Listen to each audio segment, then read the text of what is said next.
네, 이번 시간에는 지난 시간에 제가 이더리움하고 디파이 1편 말씀드렸죠. 예, 바로 이어서 가겠습니다. 제 2편 이번 시간에는 지난 시간에 좀 말씀 못 드렸던 거 그거 위주로 좀 간략하게 말씀드릴게요. 일단은 이더리움과 디파이 제 2편인데요. 일단 그래서 이게 좀 이더리움 기반의 네트워크 블록체인에서 이루어진다고 그랬잖아요. 디파이가. 근데 이것도 좀 알고 계셔야 될 게 제약사항이 좀 몇 가지가 있습니다. 그게 뭐냐면 아직 완벽하지가 않기 때문에 이건 이제 이더리움 기반의 블록체인 네트워크상의 문제인데 최근에 이 거래 처리 속도가 좀 눈에 띄게 확연하게 좀 느려지고 있어요. 그래서 예를 들면 결제 시간이 되고 있다든가. 이건 왜 그러냐면 이제 아까 얘기했지만 뭐 800억 달러인가 그 이상의 지금 이 디파이 쪽에 몰렸다고 그랬잖아요. 그러다 보니까 이게 이제 갑자기 거래 건수가 폭발적으로 늘어나면서 뭐 예금이든 투자든 대출이든 늘어나다 보니까 이제 이 이더리움 기반의 블록체인 네트워크상에 과부하가 걸린 거예요. 그러니까 자기가 소화할 수 있는 그 용량이 있는데 그거를 초과해 버린 거죠, 한도를. 그러다 보니까 이게 좀 쉽게 얘기하면 좀 컴퓨터가 우리가 개인 PC가 느려지듯이 좀 버벅대는 거예요. 그래서 지금 현재 이더리움 블록체인 네트워크가 처리가 가능한 거래 건수가 있는데 그게 아직은 좀 작아요. 건수가 그래서 1초당 똑딱한 1초당 15개에서 약 30개, 최대 30건까지 처리가 가능한데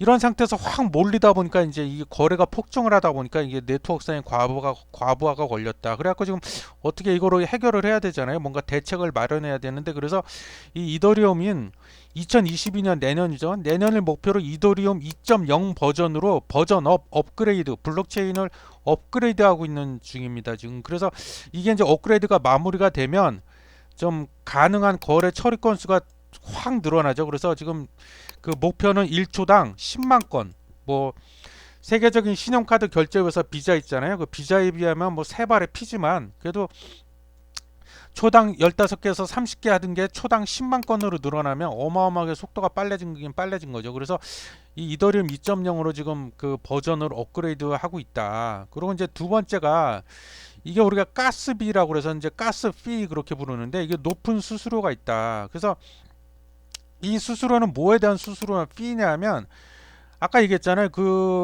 디파이 자체가 이더리움을 기반으로 한 블록체인 네트워크 상에서 모든 게 다 이루어지니까 블록체인 네트워크를 이용할 때 수수료를 내야 돼요. 우리가 남이 애써 만들어 놓은 네트워크니까 우리가 이걸 이용하려면 활용을 하려면 돈을 내라 이거죠. 근데 이게 좀 수수료가 좀 비싸다. 그리고 좀 수수료가 점점 비싸지고 있다. 그래서 이거는 이제 더 구체적으로 말씀드리자면 예를 들면 뭐 예치한다. 앞서 지난 1편 이더리움과 디파이 1편에서 말씀드렸지만 스마트 컨트랙트 말씀드렸잖아요. 그때 제가 그게 뭐라 그래서 똑똑한 계약 그래갖고 사람이 하던 것을 그냥 계약서를 프로그래밍을 짜가지고 블록체인 네트워크상에다 그냥 입력을 시켜 넣어버린 거다. 그러면 네트워크가 자동으로 알아서 계약서대로 다 암호화폐 이체 시켜주고 자동으로 다 모든 게 다 자동으로 이루어진다고 그랬잖아요.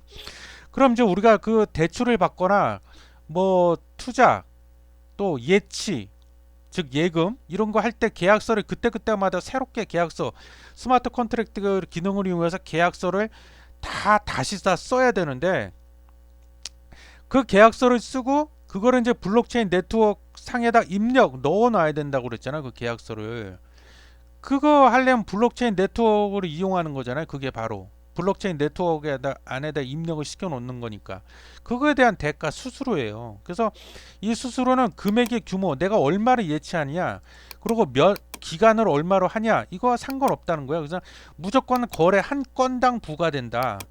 그래서 이더리움을 이용해서 디파이 실제로 그래서 이더리움을 이용해서 뭐 지난 시간 얘기했던 아베닷컴 뭐 이런 거 이제 전문 중개 플랫폼이 있다고 그랬잖아요. 그래서 그런 데서 내가 뭐 이제 예금 예치나 뭐 대출 받거나 할 때 이런 디파이를 이용할 경우 실제로 예치나 출금 과정에 있어서 몇십만 원씩 수수료가 좀 부과되는 경우가 많습니다. 예, 이게 좀 단점이야. 지금 가스 요금, 가스피 이게 좀 높다, 비싸다. 예? 이게 그리고 이제 마지막 세 번째가 이제 지난 시간에도 언급을 했지만 수시로 이자율이 계속 바뀐다. 은행하고 좀 다르죠. 은행 수시로 이자율이 계속 암호화폐 시세에 따라서 지금 계속 수시로 바뀐다. 이게 좀 제약이라고 해야 되나 단점이라고 해야 되나 그런 상태고 그다음에 이제 디파이를 이용하시고 리스크 위험 요소는 뭐냐? 리스크.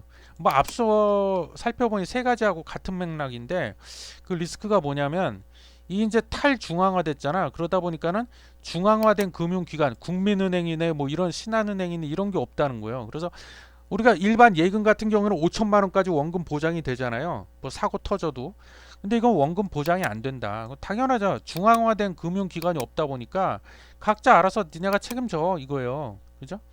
그리고 이제 가장 큰 그 리스크는 이제 해킹이죠. 해킹. 실제로도 해킹이 좀 몇 번 해킹이 일어났었죠. 예, 그래갖고 이 해킹을 어떤 식으로 이제 주로 많이 해킹 이 세력들이 하냐, 해커들이 하냐면 예를 들면 아까 그 스마트 컨트랙트 말씀드렸잖아요. 그건 뭐야? 계약서를 다시 한번 얘기지만 계약서를 그냥 컴퓨터 언어로 프로그램을 짜놓은 거라고 그랬잖아요. 그러다 보니까는 이 해커가 그 스마트 컨트랙트를 해킹해가지고 계약서의 내용을 싹 바꿔버린다는 거죠. 예, 그래서 예를 들면 뭐,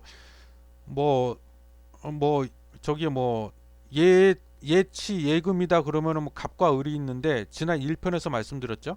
근데 그 1년 후에 이제 예를 들면 갑의 지갑에서 110개의 이더리움을 빼다가 을의 지갑을 이체를 시켜주게끔 원래 계약이 그렇게 만들어졌는데 해커가 이걸 살짝 고쳐가지고 뭐 을이 아니라 병이나 정, 뭐 영어로 말하면 C나 D, 엉뚱한 사람 그 지갑으로 이체하도록 이렇게 조작을 해놓는 거죠. 뭐 그런 식으로 해킹을 할 수가 있다. 그래서 뭔가 이런 해킹이라든가 뭔가 문제가 발생했을 시에 이 책임을 누구한테 물을 거냐 그런 게 좀 불분명하다. 그래서 이런 위험성이 있다는 거는 좀 알고 하셔야 된다. 디파이를 하시려면. 그래서 디파이를 최종 정리를 좀 해봤는데요. 마지막 끝으로 최종 정리 이해를 돕기 위해서 마지막으로 예, 몇 가지만 좀 살펴보겠는데 일단은 그 거래 수단입니다. 이 디파이는 뭐 누누이 말씀드리지만 암호화폐를 기반으로 굴러가는 거기 때문에 예치 예금이 됐건 뭐 대출이 됐건 다 암호화폐를 주고받는 거다. 그죠? 근데 일반 그 뭐 은행이나 이런 데는 뭘 주고받아요? 법정 화폐잖아요. 법정 화폐. 현금 10,000원짜리, 50,000원짜리 이런 걸 주고받는 거잖아요. 그래서 이게 좀 다르다. 그리고 관리 주체가 또 명확히 다르죠. 이거는 관리 주체가 중앙화된 금융기관이 없다. 그냥 블록체인 기술이다. 반면에 기존의 그 은행이나 이런 데는 뭐예요? 관리 주체가 금융기관이잖아요. 국민은행이다, 신한은행이다, 또는 보험 같은 경우에는 보험사, 삼성생명이나 이런 데서 관리하잖아요.